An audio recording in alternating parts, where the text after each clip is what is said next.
How to block pop-up ads on a Samsung phone. In this video, I'm going to show you how to block pop-up ads when you're using the Samsung browser or Google Chrome browser on any Samsung phone. And if this video helps you, please consider giving it a like and also subscribe to my channel because that really helps me out. So first, I'll show you how to block pop-up ads if you're getting them in the Samsung browser, which is the default browser on your Samsung phone. So open up the Samsung browser. Then when the browser opens up, simply select the three lines in the bottom to open up the menu.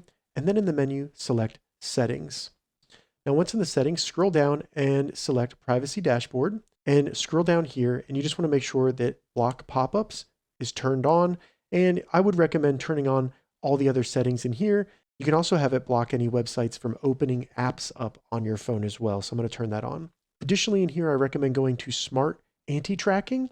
And if you want to, you can turn this on strict, and this will just block more of those pop-up ads, things like that. Now, if you're using the Google Chrome browser on your Samsung phone and you're getting pop-up ads, we can easily block those by first opening up the browser, then selecting the three lines in the top right to open the menu, and in the menu, select Settings.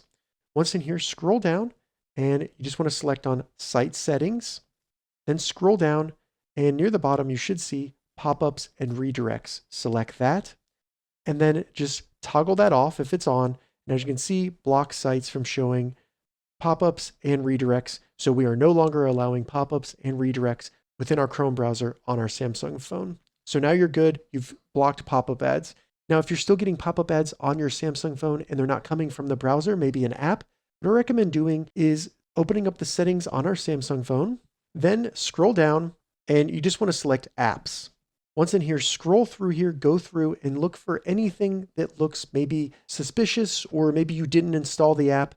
And once you find an app like that, and I'm just going to use CapCut as an example. I haven't had any pop-ups from it, but it's just an example. Select that app and then select uninstall. Once you select uninstall, just go ahead and confirm you do want to uninstall this app from your phone, and that app will no longer be able to send you pop-up ads. And I recommend just doing that. You can always reinstall the app from the Google Play Store if you want to, but as you uninstall those apps and you see those pop-up ads stop, then you probably have removed the app that was causing the issue. So that's how you stop pop-up ads on a Samsung phone. If this video helped you, give it a thumbs up and please consider subscribing to my channel.